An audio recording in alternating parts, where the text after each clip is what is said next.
Olá, boa tarde. Você acompanha agora notícias do Brasil e do mundo desta sexta-feira, dia 6 de janeiro. Para começar essa edição, uma nova variante da Ômicron foi identificada em São Paulo. Segundo a Organização Mundial da Saúde, a cepa é a mais transmissível da Covid, que já foi identificada desde o início da pandemia. O primeiro caso da nova variante XBB.1.5 do coronavírus, conhecida como Kraken, foi detectado em uma mulher de 54 anos, moradora do município de Indaiatuba, interior de São Paulo. A amostra foi coletada em 9 de novembro de 2022 por meio de um sequenciamento genético. A identificação no Brasil foi feita pela Rede de Saúde Integrada DASA. Não foram divulgadas informações sobre o estado de saúde da mulher. A OMS já havia feito um alerta sobre o aumento de casos da nova cepa da Ômicron na Europa e nos Estados Unidos e afirmado que a subvariante é a versão mais transmissível da Covid-19 identificada até o momento. As variantes mudam de nome de acordo com as alterações adicionais que vão desenvolvendo, como a transmissibilidade ou mudanças em pontos chaves que fazem com que o vírus escape da resposta imunológica ou do uso de anticorpos no tratamento. A Organização Mundial da Saúde afirmou que a XBB.1.5 já foi encontrada em mais de 25 países. Em novembro, o Brasil negociou com a Pfizer 34 milhões de vacinas bivalentes contra a Covid-19, que protegem contra a cepa original e também variantes. As remessas finais devem chegar até o fim de janeiro.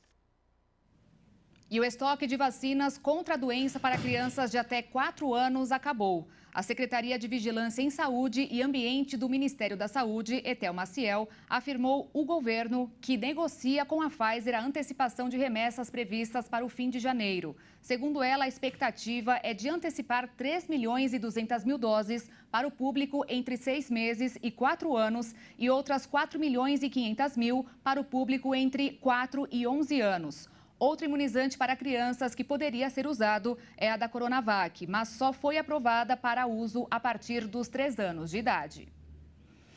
E apesar da trégua anunciada pelo presidente russo Vladimir Putin para os cidadãos que eles pudessem comemorar o Natal ortodoxo, várias cidades ucranianas registraram bombardeios nesta sexta-feira. Foram registrados disparos de artilharia de ambos os lados da linha de frente em Bakhmut e autoridades locais de Donetsk reportaram 14 disparos de artilharia, com civis tendo que ficar o dia todo nos porões.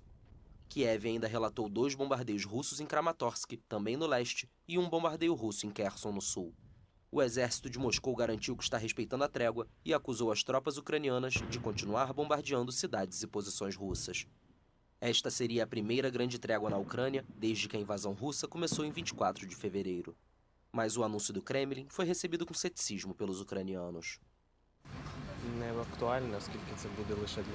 Acho que esse cessar-fogo é irrelevante, pois será apenas mais uma tentativa deles de atacar a Ucrânia com mísseis.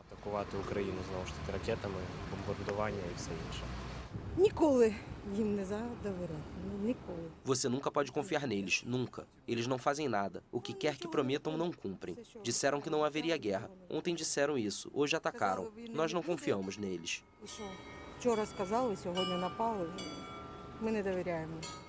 O anúncio da trégua vem depois de novas promessas ocidentais de suporte à Ucrânia. Nesta sexta-feira, a Casa Branca informou que vai fornecer uma ajuda militar de 3 bilhões de dólares ao país europeu, quase 16 bilhões de reais.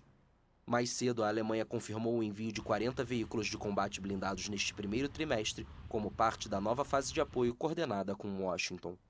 Também nesta semana, a França prometeu enviar tanques leves de fabricação nacional para colaborar na contraofensiva contra os russos.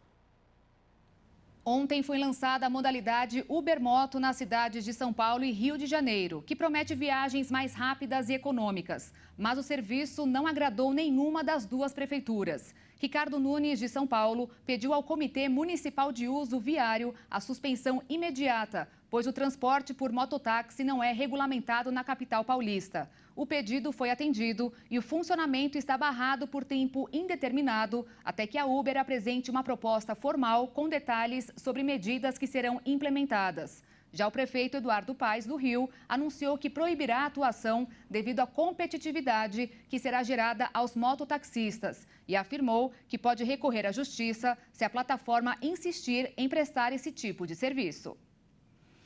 E olha só, a invasão da Ucrânia pela Rússia fez com que o preço mundial dos alimentos no ano passado chegasse ao maior nível já registrado. O motivo do recorde foi a preocupação de escassez dos produtos e, consequentemente, o aumento no valor.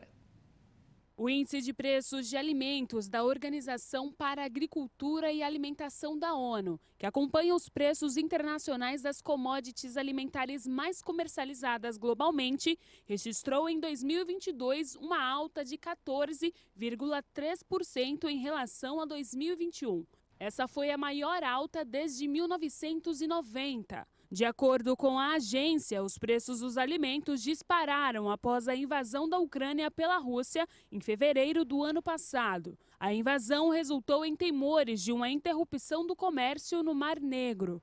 Desde então, os preços tiveram uma leve redução após a retomada da exportação de grãos da Ucrânia para o Ocidente. Por outro lado, em dezembro, o índice de preços registrou queda de 1,9% se comparado a novembro de 2022. Essa foi a 9ª queda consecutiva desde março, quando a guerra começou a afetar o mercado.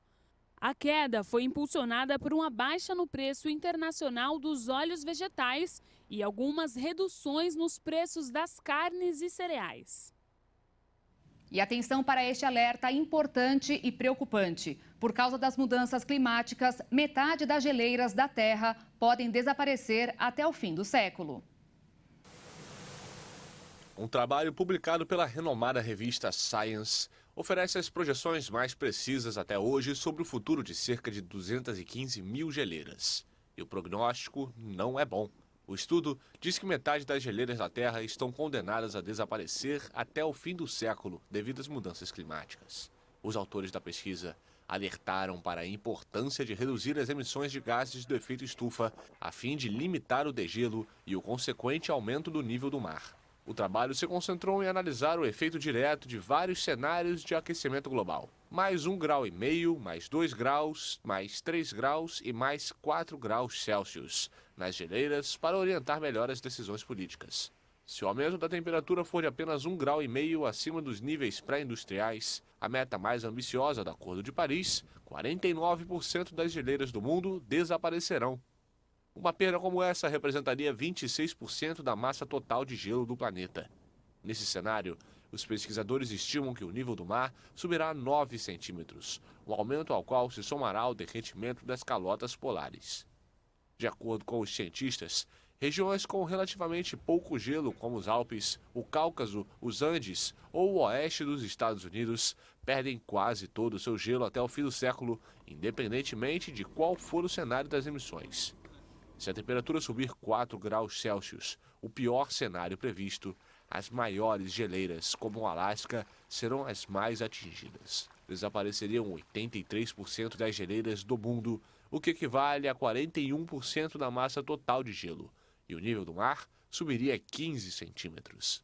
No momento, o mundo caminha para um aquecimento de 2,7 graus, que levaria a um degelo quase total na Europa Central, no oeste do Canadá, nos Estados Unidos e até na Nova Zelândia. A exportação de carros no Brasil acumulada em 2022 somou 480.900 veículos, representando um crescimento de 27,8% em relação a 2021. E a receita no exterior avançou ainda mais, com uma alta de 37,6%, ou 10 bilhões e 440 milhões de dólares, o equivalente a 54 bilhões e 660 milhões de reais, de acordo com dados divulgados hoje pela Associação Nacional dos Fabricantes de Veículos Automotores, a Anfávia. E na China, todo começo de ano, quando o inverno está no auge no país, milhares de turistas são atraídos para a cidade de Harbin, onde acontece o Festival de Inverno. O evento é marcado por esculturas gigantes feitas inteiramente de neve e gelo. Só que com a pandemia, ele deixou de acontecer. Mas este ano, com a flexibilização das restrições contra a Covid, ele está de volta e promete recuperar o tempo perdido. A China inaugurou esta semana um dos festivais de inverno mais conhecidos do mundo. A festa na cidade de Harbin, no norte do país, costumava atrair multidões antes da pandemia de Covid-19. Este ano, O evento tem tudo para repetir o sucesso de público, já que a maioria das severas restrições para a doença foram encerradas por Pequim. A beleza das atrações só ajuda em Harbin, onde imponentes esculturas de gelo se erguem em uma cidade iluminada que surge a partir da neve. Estou confiante na recuperação do turismo de Harbin. Os turistas estão ansiosos para vir. A cultura do gelo e da neve de Harbin é muito conhecida. E não são apenas as esculturas que mobilizam os turistas. Alguns corajosos esquecem o frio e mergulham em uma piscina criada em meio ao gelo. Nadadores como Zhang Mingguo acreditam inclusive que a prática congelante pode ser até útil na recuperação da Covid-19. Eu nado no inverno há 4 anos. Não me sinto desconfortável quando entro na água. Apenas um pouco de frio quando mergulho, mas me recupero em não mais do que 20 segundos. Me sinto muito bem e relaxado depois de nadar no inverno. O primeiro Festival Internacional de Gelo e Neve de Harbin foi realizado em 1985. A festa hoje reúne artistas de todo o mundo que fazem arte na complexidade e gigantismo das esculturas. E eu fico por aqui. Mais informações no Jornal das 18h30 com a Maria Alice Dias. E às 10 da noite eu volto ao vivo com o Jornal das 22h. Obrigada pela sua companhia e um ótimo fim de semana para você. Tchau.